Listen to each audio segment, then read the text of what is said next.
আসেন ভাই ফজিলত হবে, অনেক কিছু বলি, হ্যাঁ আসেন ভাই চলেন ভাই আপনাদের নিয়ে যাচ্ছে।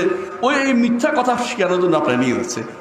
মিথ্যা কথায় ভরপুর, এই মিথ্যা কাহিনী ভরপুর। আপনি যদি ওখানে বলেন যে এটা তো মিথ্যা, বলবেন তো এটা এজমা হয়ে গেছে। কোথায় এজমা? কিসের এজমা? কে এজমা করলো? এই এজমা তো মিথ্যা দাবি এজমা। এই এজমা কোনোদিনও হয় নাই, এটা মিথ্যা কথা। কারণ 101 হিজরির পরে সেই কবরের ঢুকার কারো রাস্তা রাখা হয় নাই, সেখানে কেউ ঢুকতে পারে না। দেয়ালের বাইরে, রাসূলুল্লাহ সাল্লাল্লাহু আলাইহি ওয়াসাল্লাম কবর দেয়ালের পরে এখানে কেউ হাত তো দূরের কথা, কিছু ঢুকানোর ক্ষমতা নেই। তো এই ব্যক্তি কিভাবে দেখলো তার রাসূলের হাতকে? কেন এটা মিথ্যাচার করে বুঝেন? তাদের পচা পণ্য বাজারজাত করার জন্য। পচা পণ্য সেটা কি? তাদের যে সুফিবাদ প্রচার করার জন্য, তাদের যে মিথ্যা এই তাসাউফের জিনিস প্রচার করার জন্য এই মিথ্যা কথা তারা বলেই যায় সব সময়। এগুলি হচ্ছে ইলমের সমস্যা, এগুলি ইলমের সমস্যা। সঠিক ইলম তারা জানে না। সঠিক ইলম হচ্ছে কোরআন এবং সুন্নাহ থেকে আপনি ওয়াজ করবেন। আপনি তো ওয়াজ করবেন কোরআন এবং সুন্নাহ থেকে, আপনি তো ওয়াজ করবেন কোরআন হাদিস, কোরআন দিয়ে এবং হাদিস রাসূল হাদিস থেকে। আপনি কেন বানোয়াট কথা বলছেন? কারণ আপনার কাছে বানোয়াট কথা পছন্দ হয়। কোরআন দিয়ে ওয়াজ করলে আপনার সব হবে না?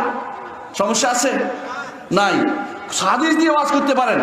কোরআন এবং হাদিসে বহু সহিহ ঘটনা আছে, বিশুদ্ধ ঘটনার অভাব নেই, কিন্তু আপনার সেটা পছন্দ হয় না।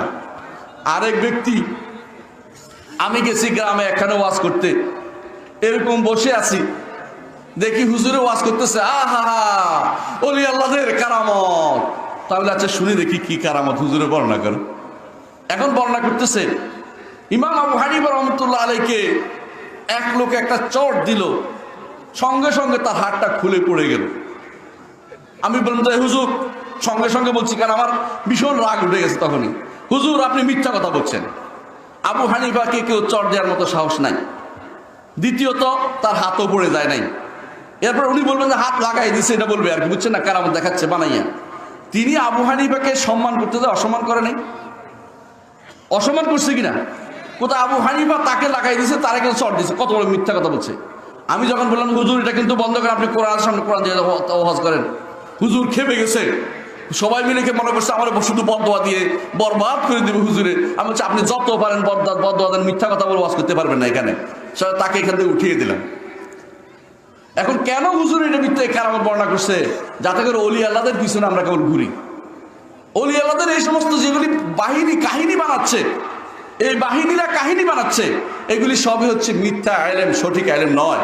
সঠিক ইলম শিখতে হলে কোরআনে কারীমের কাছে যেতে হবে, বিশুদ্ধ তাফসীর জানতে হবে।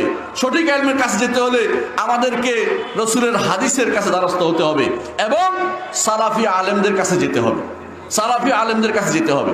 অন্য কারো কাছে গেলে আপনার ছেলেও সেখানে নিরাপদ নয়।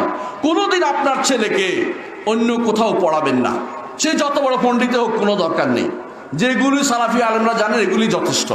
তারা কোরআন জানে, হাদিস জানে, হাদিসের ব্যাখ্যা জানে, তাফসীর জানে, ওইটুকু যথেষ্ট।